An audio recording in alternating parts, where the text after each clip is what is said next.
Hello everyone, আসসালামু আলাইকুম। কি অবস্থা সবার? কেমন আছেন সবাই? আলহামদুলিল্লাহ সবাই ভালো আছেন। আলহামদুলিল্লাহ আমিও ভালো আছি। এখন বাজে সকাল 7টার সময় ঘুম থেকে উঠে বাইরে দাঁড়িয়েছিলাম একটু। দেখলাম যে আজকে ওয়েদারটা ভীষণই মেঘলা মেঘলা, সেজন্য রোদ বের হয়নি। তারপরে এই তো ফ্রেশ ট্রেশ হয়েছি। এখন ছোট মেয়ের জন্য সুজি রান্না করে নিচ্ছি। ও যেহেতু সকালে সুজি খায়, সেজন্য আমি সুজিটা রান্না আগে চাপিয়ে দিয়েছি।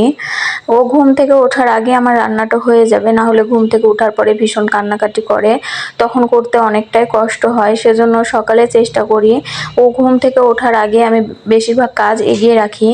বাচ্চার খাবারটা রান্না হয়ে গেছে, আমি নামিয়ে রেখে দিচ্ছি। ওই একই চুলাতে আমি এখন রুটি বানানোর জন্য আটা খুমির করব, সেই জন্য পানি গরম বসিয়ে দিয়েছি। একটা কথা সবাই বলে, সংসার সুখের হয় রমণীর গুণে, কিন্তু যে পরের লাইনটা এটা কেউ ইউজ করে না।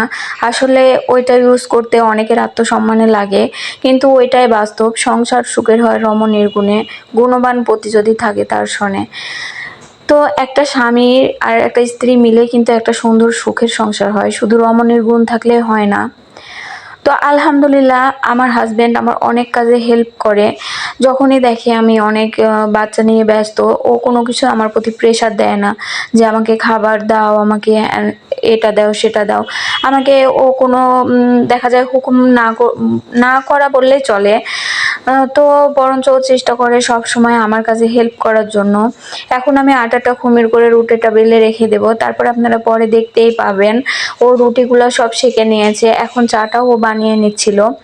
দেখছিল বাচ্চা উঠে একটু কান্নাকাটি করছিল, আমার কোল থেকে নামছিল না, সেই জন্য ও চাটা বানিয়ে নিচ্ছে। আসলে প্রতিদিন সকালে ওই চা বানায়, ওর হাতের চা অনেক বেশি সুন্দর হয়। আর সকালবেলা ঘুম থেকে উঠে চা না খেলে তো দিন শুরুই হয় না, মাথা ঝিমঝিম করে। আসলে আগে আমি চা খেতে পছন্দ করতাম না, এখন চা খেতে আমারও অভ্যাস হয়ে গেছে আপনাদের ভাইয়ের সাথে খেতে খেতে। আজকে আমি আপনাদের সাথে সকাল 7টা থেকে দুপুর 1টার মধ্যে ছোট ছোট বাচ্চা নিয়ে কিভাবে কাজ করে সামলাই সেটা শেয়ার করব। A to Z কাজ তো আর শেয়ার করা সম্ভব না 10 মিনিটের ভিডিওতে। A to Z কাজ শেয়ার করতে চাইলে আসলে ঘন্টা পেরিয়ে যাবে। তো যতটুকু ক্যামেরায় ক্যাপচার করা সম্ভব ততটুকুই করেছি 7টা থেকে 1টা রুটিন। তো এই তো আমাদের চা হয়ে গেছে, চাটা আমি আগে খেয়ে নেব, চা খাওয়ার পরে রুটি বানাবো। তো চাটা খেয়ে চলে এসেছি, এখন রুটির আটাটা মেখে নেব। আর এই আটাটা মাখতে আমার অনেক সময় লাগে, কারণ আমার রুটির আটা ভালো করে না মাখলে আমার কাছে রুটি খেতে ভালো লাগে না। আমি অনেকক্ষণ সময় নিয়ে রুটিগুলা ভালো করে মুঠে নিয়েছি। এখন আমার পরিমাণ মতো শেপে আমি বেলে নিচ্ছি। যারা এখন পর্যন্ত আমার ভিডিওটি দেখছেন, প্লিজ ভিডিওতে একটা লাইক দিয়ে দিবেন। আপনার ভিডিওটি কেমন লেগেছে সুন্দর মতামত কমেন্টে জানিয়ে চ্যানেলটিকে সাবস্ক্রাইব করে আমার পাশে থাকবেন। তো আগেও আমি রুটি বানাতে পারতাম না, এখন আমি রুটি বানানো শিখে গেছি। আসলে একটা সংসার করতে হলে স্বামী স্ত্রী দুজনকে একে অপরের সুখ দুঃখ ভাগাভাগি করে নিতে হয়। শুধু যে সব কাজ স্ত্রীর প্রতি চাপিয়ে দিতে হবে এরকম না। আগেকার দিনে মনে হতো যে পুরুষেরা কেন স্ত্রীদের কাজে সাহায্য করবে, বা সাহায্য করলে শাশুড়িরা এটা নিয়ে অনেক ব্যঙ্গ করে থাকতো, কিন্তু এখন দেখা যায় এখনকার দিনের স্বামীগুলা সবাই চাকরি করুক, ব্যবসা করুক, যে যাই করুক না কেন, স্ত্রীর পাশে পায়ে পাড়া দিয়ে তাদেরকে সাহায্য করে। আসলে যুগ বদলেছে, দিন বদলেছে, তবু অনেক পরিবার আছে এটা মেনে নিতে পারে না। ছেলে কেন এটা করবে, ছেলে কেন সেটা করবে, ছেলেদের তো বাইরের কাজ করা, ছেলেরা কেন বাচ্চা সামলাবে। তো এগুলা যারা বলে থাকে আসলে তারা নোংরা মনের পরিচয় দিয়েই থাকে আমার মনে হয়। তো যাই হোক, আলহামদুলিল্লাহ আমার হাজবেন্ড আমার অনেক কাজেই সাহায্য করে, যেহেতু আমার একা বাচ্চা নেওয়ার কেউ থাকে না। আর আমার হাজবেন্ডের দোকান আমাদের বাড়ির সাথেই, সেজন্য ও দোকানেও বসতে পারে, পাশাপাশি একটু আমাদেরকে সময়ও দিতে পারে। তো যাই হোক, এই যে আগে বললাম যে আমার দেরি হবে বলে আমি এসে দেখি সে রুটিগুলা সেঁকে নিয়েছে। ও রুটি সেঁকতে মোটামুটি ভালোই পারে। আর এদিকে আমি দেখছিলাম যে রুটিগুলা সুন্দর গোল গোল করে বেলে নিয়েছি। আজকে রুটি বানাবো, কালকে রাত্রে জিওল মাছ ভুনা করেছিলাম সেটা সেরকমই রয়ে গেছে, আর সাথে ডিম ভাজি করে নিব, তাহলে আমাদের হয়ে যাবে আজকে সকালের নাস্তাটা। তো এখন আমি ডিমটা ভেজে নিচ্ছি। এটা আসলে শুধু ওর জন্যই ডিমটা ভাজি করছি, আমি ডিম ভাজা দিয়ে রুটি এখন খাবো না, যে তরকারি আছে সেটা দিয়ে খেয়ে নেব। আর আমার বড় মেয়ে তো রুটি কোনো তরকারি দিয়ে খায় না, শুধু সস বা চিনি দিয়ে খাবে, সেই জন্য।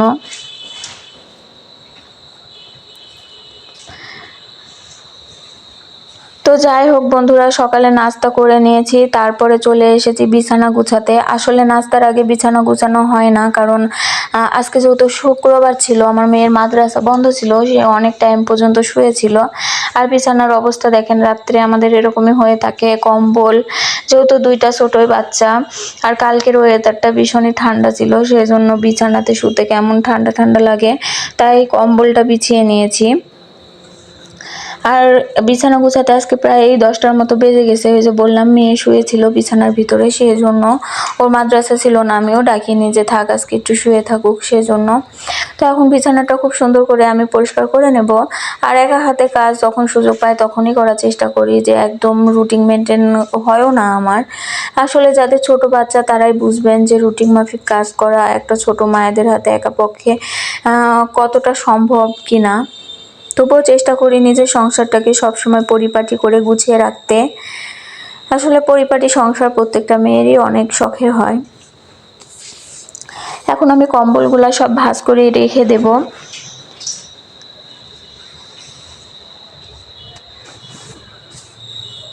সংসারের কাজগুলা ভালোবেসে করলে বিরক্ত আসে না। আমি আমার সংসারের কাজগুলা প্রত্যেকটা কাজ ভালোবেসে করার চেষ্টা করি, কখনো বিরক্ত হয় না, কারণ এটা আমার স্বপ্নের সংসার, আমার সাজানো সংসার। যার সংসারে যেটাই থাকুক না কেন সেটাই তার কাছে রাজপ্রাসাদের থেকে কম কিছু না। আলহামদুলিল্লাহ, আমার সংসারও আমার কাছে অনেক কিছু। যা আছে তাই দিয়ে স্বপ্নটাকে তিলে তিলে গড়ে তোলার চেষ্টা করি। আপনারা আমার ভিডিওতে পাশে থাকবেন, আস্তে আস্তে সবকিছুই দেখতে পাবেন। তো যাই হোক, বিছানাটা টান টান করে পেতে নিচ্ছি। এখন অনেক কাজ বাকি আছে, সেগুলাও টুকটাক করে করে নেওয়ার চেষ্টা করব। এখন একটু বাচ্চাদেরকে খাওয়িয়ে দাওয়িয়ে একটু কার্টুন দিয়ে দিয়েছি, তাহলে আমার এই কাজগুলো করতে সুবিধা হবে। ছোট মেয়ের সর্দি হয়েছে, সেই জন্য খুব বেশিক্ষণ একা থাকতে চাইছে না, সবসময় খ্যান খ্যান করছে। তো ওকেও সময় দিতে হচ্ছে কাজের ফাঁকে ফাঁকে। তো এই তো বিছানাটা টান টান করে নিয়েছি। অফ ক্যামেরায় আমি সমস্ত ঘরগুলা ঝাড়ু দিয়ে নিয়েছি, 3টা ঘর, রান্নাঘর এবং উঠান ঝাড়ু দিয়ে নিয়েছি। আজকে আর আমি আপনাদের সাথে ঝাড়ু দেওয়া শেয়ার করলাম না, তাহলে ভিডিওটা অনেক বড় হয়ে যেত, সেজন্য। এখন যে নিচে পড়েছিল কিছু কাঁথা কাপড় বাচ্চাদের, সেগুলা নিয়ে যাব, ধোয়ার জন্য রেখে দিয়ে আসবো। তারপরে দেখলাম যে ওয়ার্ডরোবটার উপরে অনেকটাই নোংরা হয়ে আছে, এলোমেলো করে রেখেছে সবাই। বাচ্চার যেহেতু সর্দি হয়েছে, সেজন্য রাত্রে ওষুধ খাওয়াতে হয়েছিল, ওষুধগুলো এলোমেলো হয়ে পড়ে আছে। ওষুধগুলো আমি এখন গুছিয়ে রাখছি, সুন্দর করে এখন ঝেড়ে ঝুড়ে রেখে দেব। তারপর অফ ক্যামেরায় ঝাড়ু দিয়ে নেব পুরো বাড়িটায়।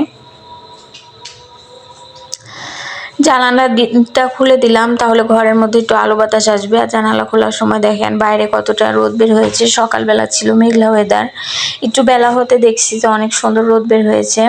তারপর আমার বাচ্চা যেহেতু খ্যান খ্যান করছিল, আপনাদেরকে আগেই বলেছি যে আমার স্বামী অনেক বেশি সাপোর্টিভ। সে বলল যে দাও কাপড়গুলো, তোমাকে এখন ধুতে হবে না, আমি ধুয়ে দিচ্ছি। বাচ্চার যত কাঁথা কাপড় ছিল সে সবগুলাই এখন ধুয়ে দিচ্ছে। আসলে এরকম হাজব্যান্ড পাওয়া সত্যি ভাগ্যের ব্যাপার, যে বউয়ের সুখ দুঃখ বুঝে। তো যাই হোক, অনেকগুলাই কাপড় জমেছে, সে এখন সবগুলা ধুয়ে ছাদে মেলে দিয়ে আসবে।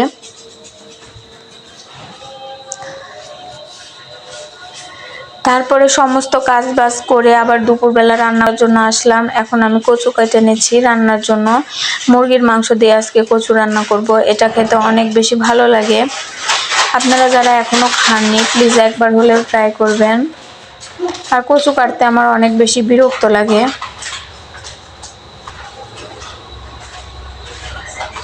এটা অনেক বেশি সময়ের ব্যাপার। তো যাই হোক, খেতে ভালো লাগলে তো কষ্ট করতেই হবে। কচু খেতে আমার অনেক ভালো লাগে, সেজন্য আমি প্রায়ই কচু আনাই। আজকে আমি মুরগির মাংস দিয়ে কচু রান্না করব। এটা অনেকে ভাববেন যে কেমন হবে, কিন্তু প্লিজ যারা খাননি একবার হলেও ট্রাই করবেন, এর স্বাদ আর ভোলা যাবে না। তো যাই হোক, কচুগুলা কেটে ধুয়ে পরিষ্কার করে নিয়েছি, এখন আমি রান্না বসিয়েও দিয়েছি। রান্নাটা ডিটেলসে শেয়ার করলাম না, মাংস রান্না করতে কি কি মশলা লাগে আমরা সবাই জানি। এখানে সমস্ত মশলা দিয়েছি, তারপরে মশলাটা আমি খুব ভালো করে কষিয়েও নিয়েছি। এখন ধুয়ে রাখা মুরগির মাংসগুলা দিয়ে দেব।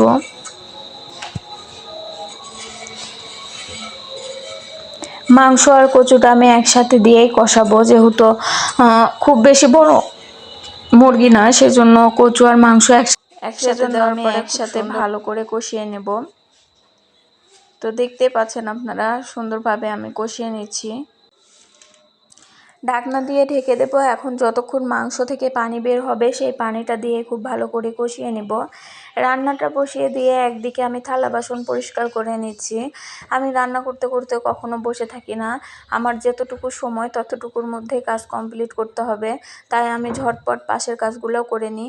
একদিকে রান্না বসিয়ে দিয়ে অন্যদিকে আমি এখন থালা বাসন পরিষ্কার করে নিচ্ছি। এতে আমার সময়টা অনেকটাই কমে যাবে। রান্না করে আবার বাচ্চাদেরকে গোসল করিয়ে দিতে হবে, সেই জন্য তাড়াহুড়া করে আমি সব কাজগুলো এখন করে নিচ্ছি।